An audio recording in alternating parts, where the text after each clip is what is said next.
Hello guys, আসসালামু আলাইকুম। Alamganj Patna in to the ইস্তামাত। তো গাইজ, আজকে ডিসেম্বর মাসের 23 তারিখ, যেহেতু আজকে শেষের দিন ইস্তামা, তো আজকে মোনাজাত হবো 10টার দিকে। তো আমার ছেলেকে নিয়ে আমি ঘরের থেকে রওনা দিছি 6টা বাজাত। তো গাইজ, ইস্তামা বলে কথা, আমার পিছনে যতগুলো মানুষ দেখতে পাচ্ছেন সবাই হেঁটে যাচ্ছে, সামনের দিকে হেঁটে হেঁটে যাচ্ছে। এরকম পিছনে আগে আগে ডাইনে বাইরে সব দিকে মানুষ আর গাড়ি ঘোড়ার। তো গাইজ কি করবো, মার্কেট রোড টু দুপুরি প্রত্যেকটা মেন রোডের সাইডের খালি গাড়ি পার্কিং, মানে এতটুক গাড়ি মানুষ হয়ে গেছে গাইজ। তো ফাইনালি গাইস, আমরা কিন্তু ইস্তামের ময়দানে আমার ছেলেকে নিয়ে আমি পৌঁছে গেছি, দেখতে পাচ্ছেন। তো আমার ছেলে অনেক আনন্দ পাইছে এত মানুষ দেখে। তো আমি ঘরে থেকে আসতে পারলাম না, যেহেতু কালকে থেকে বলছে বাবা চলো চলো যাবো ইস্তামায়, তো ওই জন্য আমি সাথে করে নিয়ে এসেছি। তো গাইস, জোয়া 2 দিন আমি ইস্তামায় এরকম ঘুরে ফিরে গিয়েছি, যেহেতু এত মানুষ দেখতে পারি নাই। যেহেতু আজকে ইস্তামার শেষের দিন 23 তারিখ ডিসেম্বর মাসের, তো সবাই মোনাজাত করতে এসেছে। এত মানুষ হয়ে গেছে গাইস, 1000 বিঘারও মাটি এখানে বেশি হয়ে যাব, তথাপি মাটি কম হয়ে গেছে।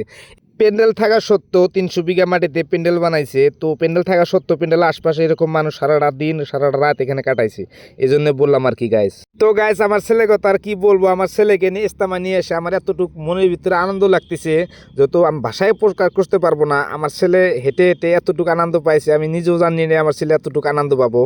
আমি খুবই খুশি গাইস।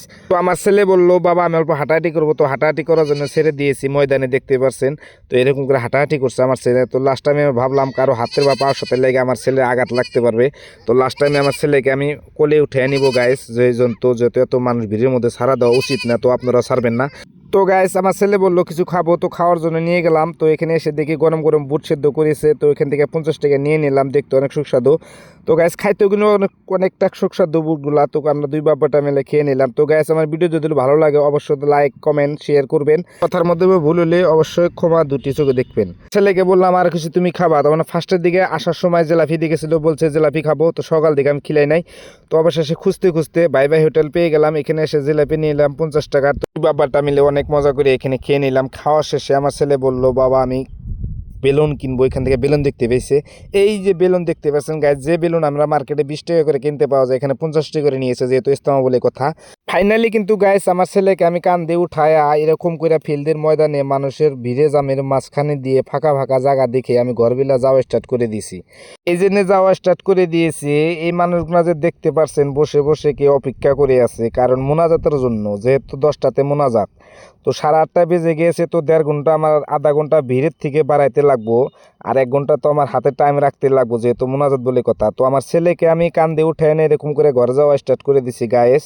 তো শেষের দিকে একটা বস্তু আপনাদেরকে দেখাই, টোটো যখন উঠে গেলাম, তো ডাইনে বাইরে পিছনে গায়েস আসার সময় যেভাবে আসলাম, যাওয়ার সময় দেখতে পাইলাম পাশে ওই রকম জাম বা সামনে ওই রকম জাম। তো ফাইনালি কিন্তু গাইস, আসার সময় আমার ছেলের জন্য এই পাঞ্জাবি আর টুপি আমি কিনে এনেছি। তো কীরকম হয়েছে আমাকে কমেন্টের মাধ্যমে আপনারা জানাবেন। আর গাইস, আমার হাতে অনেক সময় কম, যেহেতু 10টাতে মোনাজাত আমার যাইতে লাগবো আমার ছেলেকে ঘরে রেখে। তো অবশ্যই আপনারা ভালো থাকবেন। তো আসসালামু আলাইকুম, খোদা হাফেজ।